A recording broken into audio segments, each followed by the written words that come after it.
समारंभां शङ्कराचार्यमध्यमाम् अस्मदाचार्यपर्यन्तां वन्दे गुरुपरम्परां। श्रुतिस्मृतिपुराणानाम् आलयं करुणालयं नमामि भगवत्पादं शङ्करं लोकशङ्करं शङ्करं शङ्कराचार्यं केशवं बादरायणं सूत्रभाष्यकृतौ वन्दे भगवन्तौ पुनः पुनः। ईश्वरो गुरुरात्मेति मूर्तिभेदविभागिनी व्योमव्याप्तदेहाय दक्षिणामूर्तये नमः। चालू असणारा आपलं कठोपनिषद आणि कठोपनिषदामध्ये असणारी तृतीय वल्ली पहिल्या अध्यायामधील त्याचा असणारा मागच्या पाठामध्ये 14वा जो मंत्र आहे, अत्यंत काय जीवनामध्ये केलं पाहिजे, जीवनाचं सार काय, काय केलं पाहिजे, जे करायला पाहिजे तेच आपण केलं पाहिजे. म्हणून त्याकरता म्हणून सगळ्या साधक जे आहेत, सगळे जिज्ञासू साधक मुमुक्षु या सर्वांसाठी श्रुतिमाता मागच्या असणाऱ्या 14व्या मंत्रातून का अत्यंत कळकळीने काय करते, विनंती करते आणि काय म्हणते, उत्तिष्ठत जाग्रत प्राप्य वरांनी बोधत. उठा, जागे व्हा आणि ते जे आत्मतत्व आहे ते आत्मतत्व प्राप्त करण्याकरिता प्रयत्नशील रहा. शिरस्य धारानुषता दुरत्तया दुर्गम पदस्तत्कवयो वदन्ति. यद्यपि हा मार्ग कसा आहे, आत्मज्ञानाचा मार्ग अथवा हा ब्रह्मविद्येचा जो मार्ग आहे आत्ता सहज नाही. पूर्वमीमांसेवर जर 12 अध्याय असतील तर उत्तम मीमांसा शास्त्रावर भगवान वेदव्यासांनी ब्रह्मसूत्रादी फक्त 4च अध्यायामध्ये 4-12 याच्यात 3 पटीने जास्त अध्याय पूर्वमीमांसेचे म्हणजे धर्ममीमांसेचे. इथे 4च अध्यायामध्ये हे सर्व जे काय आहे हे सर्व सांगण्याचा या ठिकाणी काय केला आहे, प्रयत्न केलेला आहे. आणि म्हणून अशा प्रकारचं जीवनामध्ये काय केलं पाहिजे हे या ठिकाणी सांगण्याचा प्रयत्न कोणत्या 14व्या मंत्रामधून केल्यानंतर ते जे आत्मस्वरूप आहे ते नक्की कसं आहे, पुन्हा पुन्हा पुन्हा तोच विषय अलग लक्षात. ते आत्मस्वरूप अत्यंत का दुर्विज्ञेय आहे, अलग अत्यंत गुह्य आहे. आणि अशा प्रकारे अत्यंत दुर्विज्ञेय अत्यंत गुह्य असणारं ते आत्मतत्व, त्याचं स्वरूप कसं आहे तुम्हाला प्राप्त करायला तर मी सांगतोय, परंतु एकदा पुन्हा त्याचं असणारं जे स्वरूप आहे ते स्वरूप कशा प्रकारे आहे ते या ठिकाणी सांगण्याचा प्रयत्न 15व्या मंत्राच्या द्वारे केला. कसं आहे की तिथं काही जात नाही. अशब्दमस्पर्श मरूपमव्ययम, शब्दानी स्पर्शानी रूपानी कशानी ते काय व्यक्त होत नाही, सगळ्याच्या अतीत येते. नारायण परो अव्यक्तात सांगितलं. अव्यक्त म्हणजे माया, ही संपूर्ण जी सृष्टी आहे त्याच्याही पेक्षा पर. आणि म्हणून त्याच्याद्वारे आकाशादी जी पंचमहाभूत आहेत त्या पंचमहाभूतापासून तयार झालेली पंचेंद्रियापासून असणारे पंचेंद्रियांचे विषय त्या सर्वांच्या द्वारे सर्वापासून अतीत असल्यामुळे ते आत्मतत्व त्या ठिकाणी प्राप्त होऊ याच्याद्वारे इंद्रियातीत त्या इंद्रियांच्या द्वारे ते आत्मतत्व प्राप्त होऊ शकत नाही. आणि अशा प्रकारे ते आत्मतत्व कशा प्रकारे आहे शेवटी एकदा सांगण्याचा पुन्हा प्रयत्न या ठिकाणी केला. आणि म्हणून अशा प्रकारे निर्विशेष आत्मज्ञानाने आणि अशा प्रकारचं ते निर्विशेष जे आत्मतत्व आहे त्या आत्मज्ञानानेच काय होणार आहे, अमृतत्वाची प्राप्ती होणार आहे. अमृतत्व जे आहे ते अमृतत्व कधी प्राप्त होणार आहे, अशा प्रकारे तो निर्विशेष आत्मा सेकहा न कर्मणा न धने न त्यागे नैके अमृतत्वमानुषुः. न कर्मणा न प्रजया न धने न त्यागे न एके सांगितलं त्या ठिकाणी. ज्या संन्यासी येतात त्या संन्यासांचं असणारं त्या ठिकाणी पूजन अथवा पूर्ण कुंभाने स्वागत जे करायचं असतं त्यावेळेस हा मंत्र असतो. न कर्मणा न प्रजया धने न त्यागे नैके अमृतत्वमानुषुः. कर्म, प्रजा, धन या कशाच्याही द्वारे ते जे आत्मतत्व आहे ते आत्मतत्व प्राप्त होऊ शकत नाही. मग कशाने प्राप्त होतं? त्यागेन एके अमृतत्वमानुषुः. केवळ एक मात्र त्यागाने. त्यागानेच ते अमृतत्व त्या ठिकाणी प्राप्त होतं. आणि म्हणून गीतेमध्ये सांगितलं काय? त्यागा शांती अनंतरम. त्यागाने शांतीची प्राप्ती होते. आणि म्हणून अशा प्रकारे त्यागाने ते अमृतत्व प्राप्त केल्यानंतर, एकदा ते अमृतत्व प्राप्त झाल्यानंतर काय होणार आहे?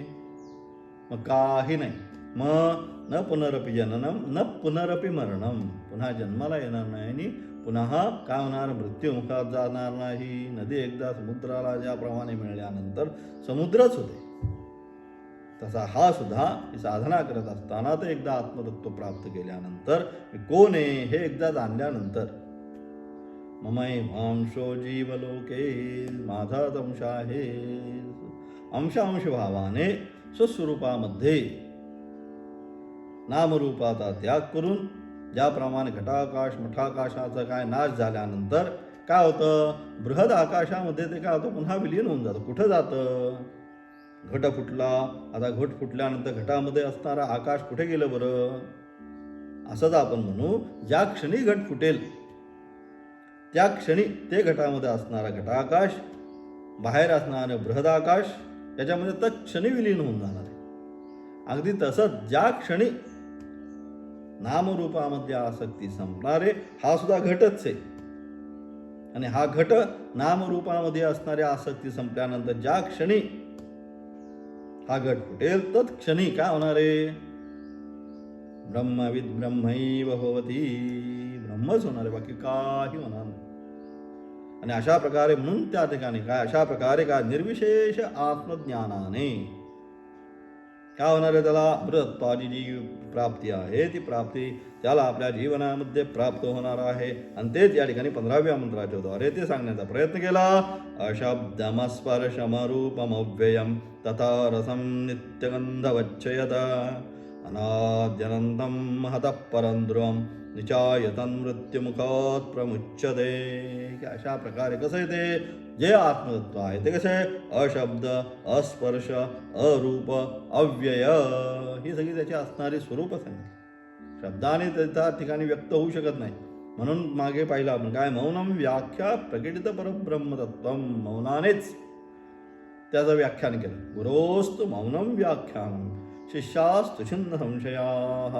केवळ मौनाने व्याख्यान केलं, परंतु त्या मौनाने व्याख्यानानेच शिष्यांच्या मनामध्ये काही आता संशय राहिला नाही. म्हणून अशब्द, शब्दाने त्याचं कसं वर्णन करणार, काय वर्णन करणार हा पण मोठा प्रश्नच पडला.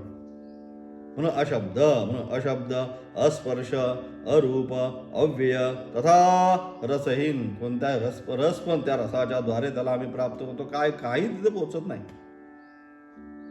रसहीन. आणि मग काय? नित्य, गंधरहित असं जे आहे त्या आत्मतत्व नित्य आणि गंधरहित हे सगळे म्हणजे पंच ज्ञानेंद्रिय, पंच कर्मेंद्रिय, त्यांच्या असणारे पंच विषय या कशाच्याच द्वारे ते जे आत्मतत्व आहे ते आत्मतत्व या इंद्रियातीत असल्यामुळे या पंच ज्ञानेंद्रियाच्या द्वारे ते आत्मतत्व आम्ही जीवनामध्ये प्राप्त करू शकणार नाही. त्याच्यासाठी एक एक सोडायचं. येन त्यजसी तत् त्यज सांगितलं. म्हणून सातत्याने काय करायचं? ब्रह्मज्ञानासाठी, ब्रह्मज्ञानासाठी जे काही करतोय ते काहीच करायचं नाही, हेच करायचं. हा मोठं वजशीर आहे. जे आपण करतोय ते सगळं एक एक एक एक एक एक सोडत जायचंय. आणि त्यानंतर ज्याने सोडलं त्याला सुद्धा सोडून द्यायचं. त्या ठिकाणी जनक आणि त्या ठिकाणी शुकाचार्यांची असणारी सुंदर अशी गोष्ट त्या ठिकाणी येते की शुक महर्षी एकदा भगवान वेदव्यास म्हणले, अत्यंत विरक्त शुक महर्षी, परंतु एवढे विरक्त असताना सुद्धा थोडीशी परीक्षा त्यांच्या ज्ञानाची व्हावी म्हणून एकदा भगवान वेदव्यास काय म्हणतात शुकाचार्यांना, एक काम करा तुम्ही, अमुक अमुक माझं काम आहे. तर त्या ठिकाणी राजा जनक आहे, त्या राजा जनकाला जाऊन भेटून या. आणि अशा प्रकारे म्हटल्यानंतर मग शुक महर्षी आपले निघाले. त्या ठिकाणी गेले जनकाच्या महालामध्ये. बाहेर असणारे जे आहे दरवाजावरचे शिपाई, त्यांना तिथं अडवलं. मग यांना थोडासा किंचित का होईना, मी एवढा मोठा विद्वान, एवढा तपस्वी, एवढा ज्ञानी, मी येऊन मला अडवलं. थोडंसं त्या अनुषंगाने ते काय म्हणतात, जावा आता राजाला. मग ते म्हणतात काय सांगायचं राजाला, जागा महर्षी शुकाचार्य या ठिकाणी आलेले आहेत असं सांगा. मग ते गेले, सांगितलं राजाला. राजा म्हणतो थांबा जरा, त्यांना म्हणाव. येन त्यजसी तत्यज, हाच उपदेश केला. पुन्हा आले, ते म्हणले, राजा म्हटला येन त्यजसी तत्यज. मग म्हटलं काय आता, परत थोडा वेळ थांबल्यानंतर चिंतन केलं, काय झालं. मग म्हणले जाबा आता सांगा शुकाचार्य, आता महर्षी शब्द काढला, शुकाचार्य आले आहेत असं सांगा. मग पुन्हा गेले नोकर, पुन्हा सांगितलं. मग पुन्हा तोच निर्णय आला, म्हणजे शुका आले म्हणून सांगा. पुन्हा तोच निर्णय आला. मग नुसतं काही नाही, फक्त वटू आले ते एवढंच सांगा, आता बाकी काही सांगू नका. तरीसुद्धा तोच निरोप आला. मग त्या ठिकाणी आहे त्या भावाने स्थिर राहिले. मग राजा त्या ठिकाणी काही निरोप ज्यावेळेस गेला नाही, त्यावेळेस राजा त्यांचं स्वागत करायला. म्हणजे जोपर्यंत नामरूपामध्ये आसक्ती आहे, मी अमुक मी तमुक, तोपर्यंत संसार आहे. ज्या क्षणी नामरूपाची आसक्ती संपली, त्या क्षणी ब्रह्मच आहे. म्हणून अशा प्रकारे मग ते कसं, म्हणजे कशाच्या सगळ्याच्या अतीत येते. पंच ज्ञानेंद्रिय पंचकर्मेंद्रिय जे काय आहे त्यांचे असणारे विषय या सगळ्याच्या अतीत अस्तित्व लब्धव्यम, त्याची मात्रा येतं. जो काय आपण आनंद उपभोगतो विषयाच्या द्वारे, त्याची असणारी एक मात्रा आहे फक्त. मग तो सागर स्वरूप आहे, सच्चित आनंद स्वरूप सांगितलं असं. म्हणून अशा प्रकारचं ते कसं, या सगळ्याच्या अतीत असणारं कसं, अनादि अनंत, कसं अनादि कालापासून तेच आहे, नंतर अनंत कायम राहणार आहे. अनादि कालापासून अनंत, म्हणजे कुठून त्याची सुरुवात कुठून झाली. म्हणून त्या ठिकाणी भगवंत म्हणतात चौथ्या अध्याय, बहूनी मे व्यतीतानी जन्मानी तवच्या अर्जुन. आतापर्यंत अनेक जन्म झाले, परंतु ते सगळे मी जाणतो. हे अर्जुना, तू काहीच जाणत नाही. म्हणजे अनादि कालापासून आहे आणि अनंत शेवटपर्यंत परमात्माच राहणार. सृष्टीच्या शेवटी तरी काय, सगळं एकदा प्रलय झालं की काय सय कहा, तो एकच राहणार. अस्मान लोकात प्रेत्य, तो एकटाच त्यानंतर राहणार, बा काही राहणार नाही या ठिकाणी. मग असा असणारा तो अनादि अनंत, मग महत्त्वापेक्षा सुद्धा परमहत्त्व आहे माया. त्याच्यापासून हे संपूर्ण निर्मिती झाली. त्याच्याही पेक्षा हा काय, हा त्याच्यापेक्षाही पर आहे. म्हणून नारायण परो अव्यक्तात सांगितलं. या सगळ्यापेक्षा पर, नंतर दृढ निश्चित भावाने, स्थिर भावाने, त्याच्यामध्ये बदल होत नाही. मी अमुक झालो, मी आता कलियुगात असा, मी त्रेतायुगात असा, द्वापार युगात तसा, काही नाही. सगळ्या युगाने सगळ्या कल्पानुकल्प स्थिर भावामध्ये, निश्चल भावाने, त्याच्यामध्ये कुठल्याच प्रकारचा बदल होत नाही. आता एक कलियुग आलं म्हणून थोडा बदलतो, काही होत नाही, आहे तसंच राहतं. त्या आत्मतत्वात, आणि असं जे आत्मतत्व आहे कसं, अनादि अनंत महत्त्वापेक्षाही श्रेष्ठ ध्रुव निश्चल अशा स्वरूपाचं जे आत्मतत्व आहे, सगळे त्याचे गुण सांगितले. कसं आहे ते अशा प्रकारे आहे. अनादि अनंत अनिर्वचनीय, त्या ठिकाणी तो उदास सांगितलं. कसं आहे, अनादि अनंत अनिर्वचनीय, कसं आहे अनिर्वचनीय, कसं आहे सांगू शकत नाही ते. असं जे आत्मतत्व आहे ते काय, ते एकदा आपण जाणलं साधकाने की तो साधक काय, तो या मृत्युमुखातून काय, त्याला काही कुठल्याही प्रकारचे, मग त्याला जीवनामध्ये भय न चिंता, त्याला आपल्या जीवनामध्ये कुठल्याच प्रकारचा आता कोणापासून भय राहील, कोणाची चिंता करायची. सगळं एक सर्वम खल्विदम ब्रह्म, सर्व जे आहे हे सगळंच ब्रह्म आहे. ब्रह्माच्या व्यतिरिक्त तिथं काही नाही. मग काय करायचं आता, कोणाची चिंता करायची, कोणापासून माझं भय कुठे होईल. द्वैताद्वै भयम भवती, ज्या ठिकाणी द्वैत त्या ठिकाणी भय. मग आता द्वैतच संपलं.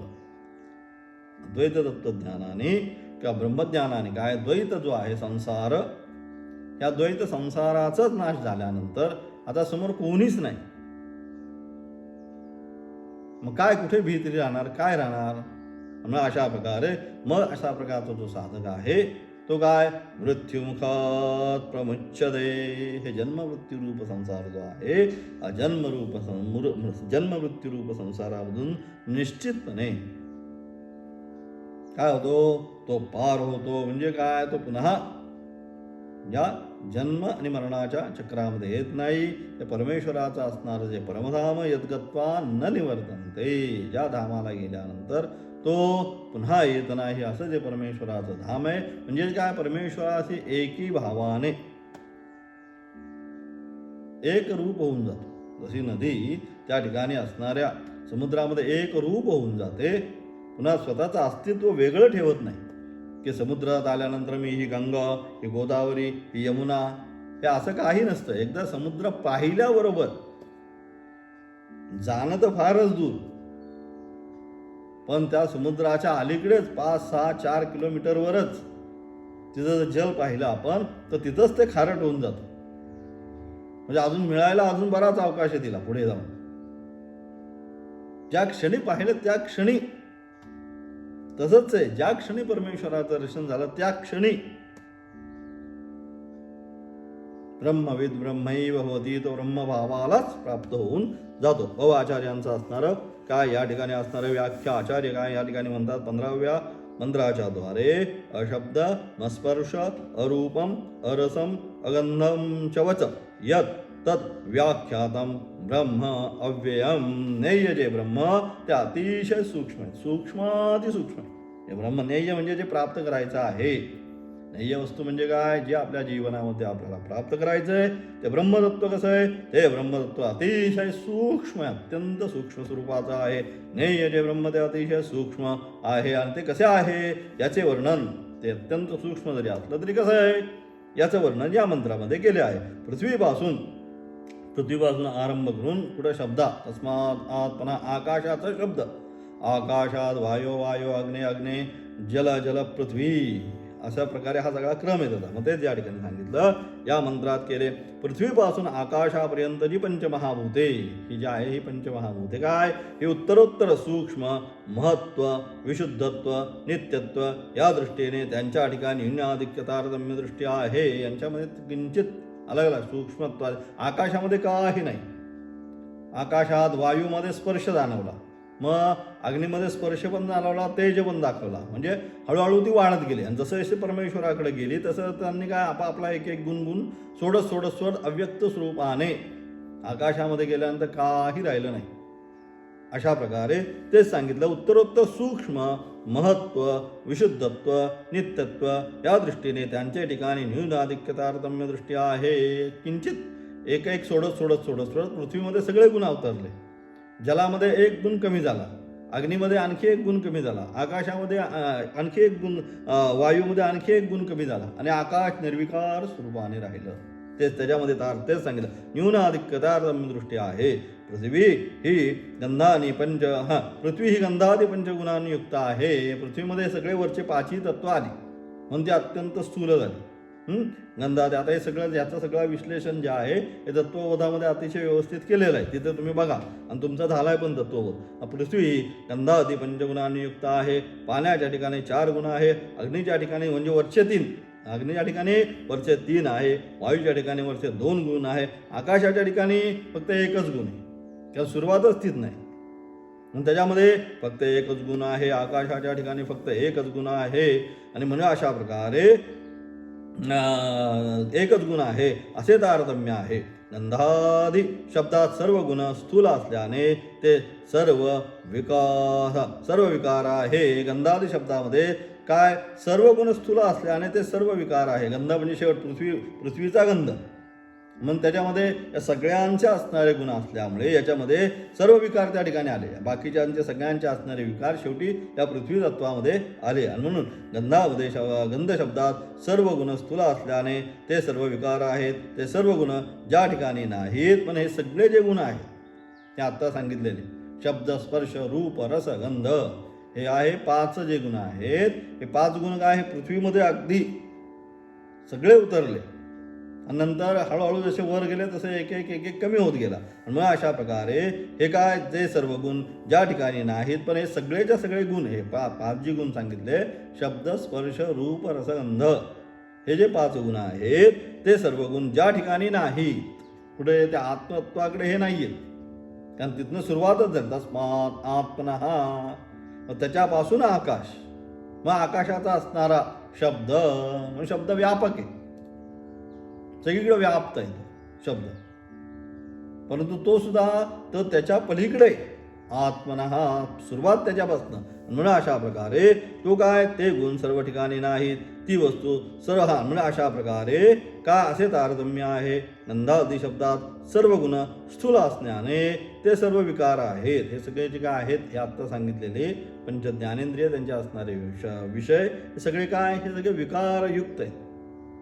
परंतु तो कसा आहे तो सांगितलं. म्हणते सगळे विकार आहेत ते सर्व गुण ज्या ठिकाणी नाहीत, म्हणजे सगळे जे गुण आहेत आत्ता सांगितले, शब्द स्पर्श रूप रसगंध, हे ज्या ठिकाणी नाहीत, कुठं आत्माच्या ठिकाणी हे काही नाही, हे सगळे गुण जे आहेत ते खाली, पण आत्मत्वापाशी गेल्यानंतर हे कुठलेच गुण त्या ठिकाणी नाहीत, ती वस्तू सर्वांपेक्षा असं असणारं ते आत्मतत्व आहे.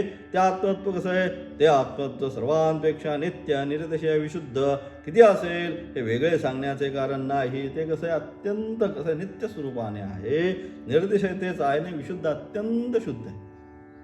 कुठल्याच प्रकारचं जसं पाणी अत्यंत शुद्ध असतं त्याच्यामध्ये, त्याप्रमाणे अत्यंत शुद्ध काही सुद्धा त्याच्यामध्ये नाही, यात किंचित मात्र त्यामध्ये कुठल्याच प्रकारचा संसर्ग नाही असं असणारं अत्यंत शुद्ध किती असेल हे वेगळे सांगण्याचं कारण नाही. हे श्रुतीने हे जे आहे कसं शुद्ध आहे हे श्रुतीने या मंत्रामध्ये सांगितले. अशब्द अस्पर्श या वाक्याने साक्षात दाखवले. अशब्द अस्पर्श, त्या स्पर्श करू शकत नाही, शब्दाने ते आपण व्यक्त करू शकत नाही, आम्ही त्याचं वर्णन करायला गेले, म्हणून श्रुती त्याचं वर्णन करायला गेली. मग श्रुती परत आली, यत्र वाचो, वाचा तिचं वर्णन करायला गेली. यत्र वाचो निवर्तन्ते अप्राप्य मनसा सह सांगितलं. गेली म्हटली मी आता त्या असणाऱ्या ब्रह्माचं मी वर्णन करते.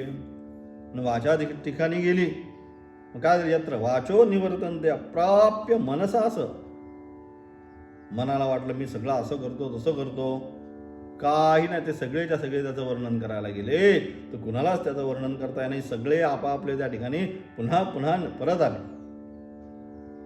केन उपनिषदामध्ये तीच कथा आहे. ते गेले कोण आहे त्या ठिकाणी, आता बहुशोभ मायाम, ती उमा त्या ठिकाणी प्रकट झाल्यानंतर ही कोण आहे, तिचं स्वरूप काय हे पाहण्यासाठी गेले. वायू गेला, अग्नी गेला,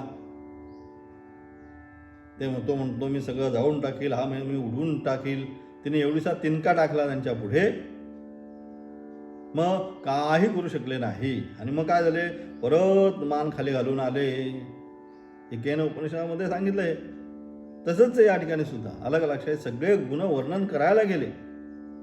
काय त्याचं गुणाचं वर्णन करणार, म्हणून सगळे पुन्हा आपले यत्र वाचो निवर्तन्ते अप्राप्य मनसा सह, वर्णनात इथे काय त्याचं वर्णन करावं, त्याचं निस्ता असणारं एक स्वरूप जर घेतलं, दिवी सूर्य सहस्रस्य भवे द्विगपदित्थिता सांगितलं गीतेने. त्याचं जे स्वरूप आहे त्याचं जर वर्णन करायला गेल्यानंतर गीतेमध्ये सांगितलं विश्वरूप दर्शनामध्ये कसं आहे, ते दिवी सूर्य सहस्रस्य भवे द्विगपदित्थिता हा सांगितलं. हजारो सूर्य एकाच वेळेस प्रकाशमान झाल्यानंतर जो प्रकाश निर्माण होतो, एका सूर्याचा प्रकाशाने आपल्याला एवढं आपल्या डोळे दीप्तिमान होतात, तर त्याचा प्रकाश दिवी सूर्य सहस्रस्य सांगितलं. हजारो सूर्य आकाशामध्ये प्रकाशमान झाल्यानंतर काय प्रकाश होत असेल, ती आभा आहे त्या परमेश्वराची. आणि असा असणारा तो परमेश्वर, म्हणून सांगेल तो या सगळ्याच्या अतीत आहे, त्याचं वर्णन काय करावं. म्हणून हे सगळे वाचा मन हे सगळे काही गेले त्या ठिकाणी, ते सुद्धा त्या ठिकाणी गेले, आपली शक्ती दाखवायला गेले. कोण गेला, पहिला वायूला म्हणले जा, मग कोण येते, मग अग्नीला म्हणले बघ जा कोण येते, पण त्यांनी काही करू शकले नाही. तिने एक एक तिनका टाकला, त्याला हा उडू शकला नाही, अग्नी जाळू शकला नाही. मग बिचारे तसे झाले. मग त्यांनी सांगितलं, हा तुम्ही जय स्वतःचा जय मानता, हा तुमचा नाही, जे माझ्यामुळे प्राप्त झालेला आहे, म्हणजे ज्यांच्यामध्ये अहम भावना आहे त्याचा विनाश करून टाकला. आणि म्हणून अशा प्रकारे ते कसं आहे, शब्दातीत, गुणातीत, सगळ्यापासून अतीत आहे. आपल्या दृष्टीपटलावर जे जे काही विषय आहेत ते कुठलेच विषय, जे जे आपण संकल्प विकल्प करू शकतो, हे कुठलेच जे काय आहे, ज्या ज्या क्रिया आपण या इथे करतो, संकल्प करतो, जे विषय आहे त्या सगळ्याच्याही अतीत ते तत्व त्या ठिकाणी आहे. म्हणून अशब्द अस्पर्श या वाक्याने साक्षात दाखवले आहे. तसेच आत्मतत्व हे अव्यय आहे. जो पदार्थ शब्दादी गुणांनी युक्त असतो तो नाश पावतो. शब्दादी गुणांनी जो युक्त असतो म्हणजे पंचकरणाच्या अनुषंगाने जो युक्त असतो तो नाश पावतो. आत्मतत्व हे शब्दादी गुणातीत असल्याने ते शब्दातीत आहे. आणि कसं आहे, गुणातीत आहे, ते सगळ्याच्याही अतीत असल्यामुळे न व्येती ते अव्ययम. ते कसं आहे, त्याच्यामध्ये व्यय होऊ शकत नाही. ते कमी कमी झालं. तशी चंद्राची जी कला आहे, अमावस्यापासून पौर्णिमेपर्यंत एका एका कलेने तो वाढत जातो आणि पौर्णिमेला परिपूर्ण दिसतो. मग पुन्हा एका एका कलेने कमी होतो. तसं एक आत्मतत्व तसं नाही, त्याच्यामध्ये कुठलीच कला येत नाही, कुठली कला त्याच्यामधनं जात नाही. ते अव्यय, त्याच्यामध्ये कुठल्याच प्रकारचा क्षय वृद्धी, काय वृद्धी सुद्धा होत नाही. त्या आत्मतत्वामध्ये वृद्धी झाली. आता कलियुग आला, आता कलियुगामध्ये त्या आत्मतत्वामध्ये वृद्धी झाली. त्रेतायुगामध्ये थोडंसं कमी होतं, द्वापार युगामध्ये आणखी वाढलं. असं काय होतं का, वृद्धी पण नाही. अथवा त्यामुळे क्षय झाला का, क्षयसुद्धा नाही, क्षय नाही, वृद्धी नाही, काही नाही त्या ठिकाणी. म्हणून न व्येती ते अव्यय, म्हणून अविनाशी नित्य असे. तसेच आत्मतत्व अनादि अनंत आहे. ज्याला कारण असते तो साधी, ज्याला काहीतरी कारण असतं तो साधी. कसं, घटपटादी, घटपटादी जे आहे त्याला कारण आहे. मृत्तिकेपासून घटाची निर्मिती, कारण घट, कार्य कारण मृत्तिका, कार्य घट, म्हणजे कार्यकारण भाव त्यामध्ये. इथे कार्यकारण भावच नाही. म्हणून ज्याला कारण असतो तो साधी, त्याला सुरुवात आहे, म्हणजे ज्याला काहीतरी कारण आहे. मृत्तिका ही कारण झाली, पण या घटाच्या दृष्टीने घट हा कार्य झाला. म्हणून ज्याला कारण असतं तो साधी आहे. म्हणून त्याचा आरंभ झाला. कुंभाराने मृत्तिका आणली, एकत्र केली, पाणी टाकलं, हे केलं ते केलं, त्याचा गोळा केला आणि मग त्या गोळ्यापासून घटाची निर्मिती केली. म्हणजे त्याला आधी निर्मिती केली. ज्यावेळेस त्या चक्रावर तो ठेवला आणि चक्र फिरायला झालं, ती त्याचा आधी, त्याची सुरुवात त्या ठिकाणी झाली. साध्या म्हणजे घटपटादी कार्य, त्याचा कारणामध्ये लय होतो, म्हणून ते कार्य. त्याचा काय, शेवटी तो घट फुटल्यानंतर काय होतं, मृत्तिकेपासून जरी कार्य बनवलं तरी काय, एखाद्या वेळेस तो घट छानपैकी घरी आणला आणि आणल्याबरोबर काय झालं, मुलांनी तिथं जिथं ठेवला होता तिथं हात लागला, पडला, फुटला. आता काय झालं, आता कारणामध्ये विलीन झालं. कारण काय, मृत्तिका. मृत्तिकेव सत्यम, अलग सांगितलं. म्हणून काय, मृत्तिका सत्य त्या ठिकाणी. म्हणून काय, त्या ठिकाणी साधी. आणि म्हणून अशा प्रकारे त्याचा कारणामध्ये, त्याचं जे कारण आहे त्या कारणामध्ये काय झाला, लय झाला. ते कार्य आत्मत्व आहे, सर्वांचे कारण. तसं ज्याप्रमाणे त्या ठिकाणी घटाचं असणारं कारण मृत्तिका, त्या मृत्तिकेमध्येच तो लय होतो, तसं या ठिकाणी या संपूर्ण जगाचं असणारं कारण अभिन्न निमित्त उपादान कारण परमेश्वर. हा अगदी टिपिकल वेदांताचा शब्द आहे. काय, अभिन्न निमित्त उपादान कारण परमेश्वर सांगितलं. उपादान कारण सुद्धा परमेश्वर, निमित्त कारण सुद्धा परमेश्वर, सगळं परमेश्वरच आहे. तेच सांगितलं का, आत्मतत्व हे सर्वांचे कारण आहे. ह्या सगळ्या संपूर्ण अखिलांड कोटी ब्रह्मांड, नुसतं जग नाही, अखिलांड कोटी ब्रह्मांडामध्ये नुसती एक सृष्टी नाही, अशा अनेक सृष्टी आहेत. त्या सगळ्यांचं मूलभूत कारण काय, हे ब्रह्मतत्व, हे आत्मतत्व. हे आत्मतत्व हे सर्वांचे कारण आहे. त्याचं कारण कोणीही नाही, म्हणून ते नित्य स्वरूपाने आहे. म्हणून ते आत्मतत्व नित्य. कारण का, त्याचं पुन्हा आत्म्याचं पण काय कारण आहे का, आता काय नाही, संपलं, फुल स्टॉप. आता त्याचं काही कारण नाही, तिथं आता फुलस्टॉपच पडला. त्याच्या पुढं आता जायचं नाही. म्हणून ते नित्य आहे. ते कोणत्याही कारणात विलीन होत नाही. मग ते कशामध्ये विलीन होतं का, ते कशामध्ये विलीन होत नाही, काही होत नाही, काही नाही. अस्ति तेव लब्धव्यम. एका भावाने स्थिर राहतं, साक्षी भावाने. ते कोणत्याही कारणामध्ये विलीन होत नाही. तसेच ते अनंत, त्याच्या कार्याच्या नाशामुळे त्याचा विनाश होत नाही. कार्याचा म्हणजे या संपूर्ण जगताचा जरी विनाश झाला, त्याच्यापासून निर्माण झाला, मग या जगताचा नाश झाल्यानंतर त्या ब्रह्माचा सुद्धा नाश होईल असं होतं का? तर तसं सुद्धा होत नाही. ते सांगतात त्या कार्याच्या नाशाचं. हे कार्य, जगत हे कार्य, परमात्मा कारण. मग या जगाचा नाशानंतर त्याचा नाश होतो का? तसं होत नाही. कार्याच्या नाशामुळे त्याचा विनाश होत नाही. जसे केळीच्या झाडास केळीचा घड आला की त्या झाडाचा विनाश होतो, तसे आत्मतत्व नाही. केळीचा एकदा झाडाला घड आल्यानंतर काय करायला लागतं? ती केळी काढून टाकायला लागते, पुन्हा आता घड येणार नाही. म्हणजे केळीचा घड आल्यानंतर त्या झाडाचा जसा विनाश होतो, किंवा नाही काढलं तरी तुम्ही केळीचा घड काढून घेतल्यानंतर आपल्याआप ते काय होतं? सुकून जातं. म्हणजे तसं या ठिकाणी नाही. म्हणजेच काय, झाडाचा विनाश होतो, तसं आत्मतत्वाच्या बाबतीत नाही की काही झाल्यानंतर, त्याच्यापासून काही उत्पन्न झाल्यानंतर त्याचा विनाश होईल, तसं इथं होत नाही. तसे आत्मतत्व नाही. म्हणून ते नित्य स्वरूपाने, त्याच्यामध्ये काही बदल होत नाही.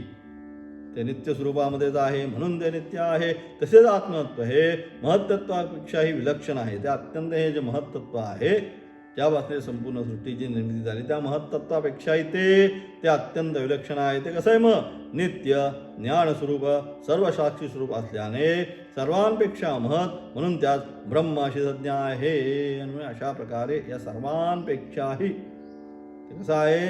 ते जे आहे ते नित्य विलक्षण, या सर्वांपेक्षा विलक्षण, नित्य कसं आहे? ज्ञानस्वरूप आणि सर्व साक्षी स्वरूप, सर्वाचं साक्ष रूपाने ते या ठिकाणी असल्याने सर्वांपेक्षा महत्, ज्याने सगळ्यांपेक्षा श्रेष्ठ, महत् म्हणजे सर्वांपेक्षा श्रेष्ठ तेच आहे. त्याच्यापेक्षा श्रेष्ठ काहीतरी गोष्ट आहे असं होऊ शकत नाही. म्हणून महत् असल्यामुळे त्यात ब्रह्म ही संज्ञा आहे, आणि म्हणून त्याला आम्ही काय म्हणतो? ब्रह्म ही संज्ञा त्याला दिली आहे. तसेच हे आत्मतत्व कूटस्थ नित्य आहे. हे कसं आहे? कूटस्थ नित्य स्वरूपाने. अलग लक्षात, कूटस्थ म्हणजे काही, त्याच्यामध्ये काही फरक पडत नाही. एका भावाने स्थिर राहणारं नित्य आहे. आकाशादीप्रमाणे सापेक्षित नित्य नाही. ते सापेक्षित नित्य नाही. आकाशादीप्रमाणे म्हणजे निर्मिती झाल्यानंतर नित्य झालं, नित्य स्वरूपाने राहिलं, तसं नाही. हे कायमचं नित्य स्वरूपानेच आहे. सृष्टीची निर्मिती करा अथवा करू नका, काही नाही, कायम स्वरूपाने, अंतर्वयी सगळीकडं नित्य स्वरूपाने राहणारा आहे. आकाशादीप्रमाणे सापेक्षित नित्य नाही. यावत काल स्थायी नित्यत्व अथवा परिणामी नित्यत्व नाही, तर अचल असे कूटस्थ नित्य आहे. केवळ परिणामाने किंवा याची ते नित्य आहे असं नाही, कायम स्वरूपाने ते नित्यच आहे. स एकहा, मग काय त्याने तदैक्षत बहुश्यामे प्रजायेती सतपोतप्यत, काही नव्हतं. मग त्याने विचार केला, ऐक्षत म्हणजे त्याने विचार केला काय? बहुश्यामे प्रजायेती, मी आता काय करतो? बहु नानाविध प्रकाराने या ठिकाणी निर्माण होतो. म्हणजे तो एकच होता, बाकी काही नव्हतं, म्हणून तो नित्य. मग त्याने विचार केल्यानंतर मग तस्माद आत्मनः आकाशम, सृष्टीची निर्मिती करायला त्याने सुरुवात केली. मग तत्पूर्वी तोच एक भावाने, तेच तत्व म्हणून नित्य आहे. त्याचा नाश कदापि होत नाही. कल्पांते पण सगळं त्याच्यामध्येच विलीन होऊन जातं. आणि मग पुन्हा नवीन ज्यावेळेस त्याला वाटलं आता नवीन सृष्टी निर्माण करावी, त्याला जेव्हा इच्छा होईल तेव्हा त्या नवीन सृष्टीची ते निर्मिती करतं. म्हणून ते नित्य भावाने, कायम स्वरूपाने, त्याच्यामध्ये कुठलाच प्रकारचा बदल होऊ शकत नाही. आणि म्हणून असे ते नित्य, ते जर अचल असे कुटस्थ नित्य आहे, असे जे आत्मतत्व ते ज्याला समजले, म्हणजे अशा प्रकारचं ते नित्य स्वरूपाने आहे. या शरीराचा नाश झाल्यानंतर या संपूर्ण सृष्टीचा जरी नाश झाला तरी सुद्धा ते जे आत्मतत्व आहे त्या आत्मतत्वाचा कदापि विनाश होत नाही. असं असणारं ते नित्य सच्चिदानंद स्वरूप आत्मतत्व हे काय? हे ज्याला आपल्या जीवनामध्ये कळतं, हेच सत्य आहे. एकम सद्विप्रा बहुधा वदन्ति, जीवनामध्ये बाकी काही सत्य नाही, सगळं मोह माया आहे. तेवढं टेम्पररी सत्य, व्यावहारिक सत्य त्याला शास्त्राने म्हटलं. वास्तविक नाही. त्याचं बरंच व्याख्यान आता मागे झालं. आणि म्हणून अशा प्रकारे अथवा परिणामी नित्य नाही, तर अचल असे कूटस्थ नित्य आहे, ते आत्मतत्व ते ज्याला समजले, असं जे आत्मतत्व नित्य स्वरूपाने असणारं सच्चिदानंद स्वरूप ते ज्याला समजले, तो मृत्युमुखापासून म्हणजे विनाशी अविद्या कर्मरूप जो संसार आहे त्या संसारापासून मुक्त होतो. या सर्वांचे आत्मज्ञान काय? आत्मज्ञान अवश्य प्राप्त केले पाहिजे. आणि म्हणून आपण जीवनामध्ये या सगळ्यांचं तात्पर्य काय हे सगळं आता जे ऐकलं तुम्ही अशब्द किंवा क्षरस्थधारा वगैरे या सगळं जे ऐकलं याचं तात्पर्य निर्णय काय? तर याचं तात्पर्य निर्णय एवढाच की सगळ्यांनी जे साधक आहे त्याने आपल्या जीवनामध्ये आत्मज्ञान जे आहे आत्मज्ञान अवश्य प्राप्त केलं पाहिजे. ज्ञानादेव कैवल्यम सांगितलं, ज्ञानानेच, बाकी कशाने नाही. ज्ञानादेव कैवल्यम, ज्ञानाने एव ज्ञानानेच त्या कैवल्याची प्राप्ती होते म्हणजे त्या मोक्षाची प्राप्ती होते. म्हणून अशा प्रकारे असणारं ते आत्मज्ञान. मग कोणतं ज्ञान? ते आत्मज्ञान. ते आत्मज्ञान साधकाने आपल्या जीवनामध्ये प्राप्त केलं पाहिजे. हाच परमपुरुषार्थ असं सांगून पुढं त्या दोन मंत्रामध्ये त्याचा असणारा शेवट, तृतीय वल्लीचा शेवट पुढच्या 17व्या आणि 18व्या मंत्रा 16व्या आणि 17व्या मंत्राच्या द्वारे त्याचा असणारा शेवट जो आहे तृतीय वल्लीचा करता. तर त्या असं असणारं विशेष व्याख्यान आता उद्याचा शेवट करणार आहोत. ओम तत् सत.